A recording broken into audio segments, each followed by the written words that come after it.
Hi everyone, welcome back to the channel doctor Nitika Bhandari. पहली बार आए हो सब्सक्राइब कर लेना। आज का वीडियो इज़ वेरी इंपॉर्टेंट जिनको अकाउंट्स टफ लगता है, क्योंकि ये वीडियो सुनने के बाद अकाउंट्स आपको बहुत इजी लगेगा। Adjustments in financial account. हमें पता है हमारे पास 3 इंपॉर्टेंट परफॉर्मर्स होते हैं, trading account, P&L account and balance sheet. इसके ऊपर एक अलग वीडियो लेकर आऊँगी। आज का वीडियो हमारा फोकस्ड रहेगा एडजस्टमेंट्स के ऊपर। ट्रेडिंग अकाउंट जनरली बता देती हूँ, ग्रॉस प्रॉफिट निकालने के लिए यूज होता है।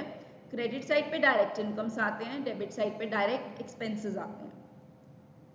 P&L अकाउंट नेट प्रॉफिट के लिए यूज होता है। इसके डेबिट साइड पे इनडायरेक्ट एक्सपेंसेस आते हैं और क्रेडिट साइड पे इनडायरेक्ट इनकम्स आती हैं। बैलेंस शीट की 2 साइड्स होती हैं, left hand side is liability side, right hand side is asset side. अब वीडियो को फोकस करते हैं, जो हेडिंग था adjustments. Closing stock. Closing stock मतलब बचा हुआ स्टॉक। याद रखना, जो चीज एडजस्टमेंट में है उसके 2 ट्रीटमेंट्स आएंगे और आज की वीडियो में मैं आपको कुछ आइटम्स के 2 ट्रीटमेंट्स बताऊंगी with the logic. Closing stock trading account की क्रेडिट साइड पे आता है और बैलेंस शीट में एसेट साइड पे आता है। ये 2 चीजें तुम्हें याद रखनी है, क्योंकि क्लोजिंग स्टॉक ट्रेडिंग अकाउंट की क्रेडिट साइड पे आया और ये तुम्हारे पास अभी है, तो ये तुम्हारा एसेट है, तुम्हारा मतलब बिजनेस का। आउटस्टैंडिंग एक्सपेंसेस का मतलब है कि एक्सपेंसेस हो चुके हैं, खर्चा हो चुका है, अभी हमने पे नहीं किया, तो एक्सपेंसेस में तो उसको हम ऐड कर देंगे, साथ के साथ बिजनेस की उसको हम क्या कंसिडर करेंगे, लायबिलिटी। एक्सपेंडिचर में ऐड करेंगे और बिजनेस की क्या कंसिडर करेंगे, लायबिलिटी। प्रीपेड एक्सपेंसेस का मतलब है खर्चा अभी हुआ नहीं है बट तुमने पहले ही पे कर दिया।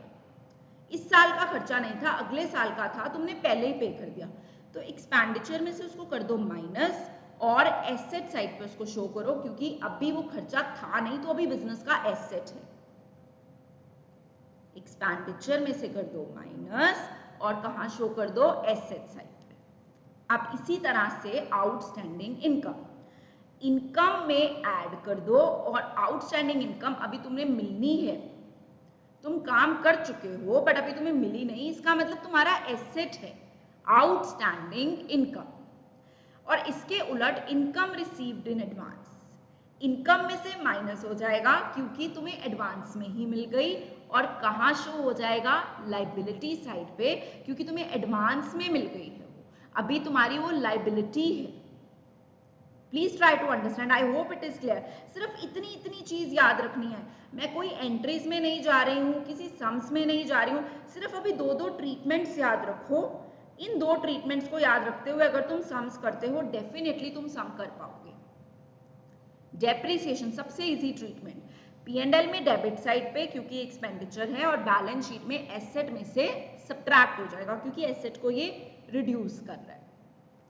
इंटरेस्ट ऑन कैपिटल, कैपिटल में तो ऐड हो जाएगा, लेकिन P&L के डेबिट साइड पे आएगा क्योंकि ये खर्चा है, बिजनेस का खर्चा है, बिजनेस का खर्चा है। बिजनेसमैन ने कैपिटल जो डाली थी उसके ऊपर उसको हम इंटरेस्ट पे कर रहे हैं, तो बिजनेस का ये खर्चा है। यहाँ बड़ी कंफ्यूजन हो जाती है, बिजनेसमैन को इंटरेस्ट ऑन कैपिटल पे कर रहा है, ये बिजनेस एंटिटी कॉन्सेप्ट है my dear students, that business and businessman are 2 different entities. Interest on drawings का मतलब है कि बिजनेस को इनकम मिल रही है क्योंकि बिजनेसमैन ने पर्सनल यूज के लिए कुछ पैसा निकाला, उसके बदले में अब वो बिजनेस को इंटरेस्ट पे कर रहा है। Interest on drawings is the income, और बैलेंस शीट में हम कैपिटल में से उसको कर देते हैं subtract, capital minus interest on drawing. Trust me everyone, in adjustments को 1 या 2 बार सुनिए, 1 या 2 बार लिखिए, पक्का ये एडजस्टमेंट्स आपको क्लियर होंगी। किसी भी एडजस्टमेंट में डाउट है आप मुझे कमेंट सेक्शन में बताइए, उस एडजस्टमेंट के ऊपर मैं अलग वीडियो लेकर आऊंगी तुम लोग के लिए। Thank you so much everyone, keep watching, keep supporting, and if you like the video, like कर देना, कॉमेंट कर देना एंड सब्सक्राइब कर देना। Thank you everyone.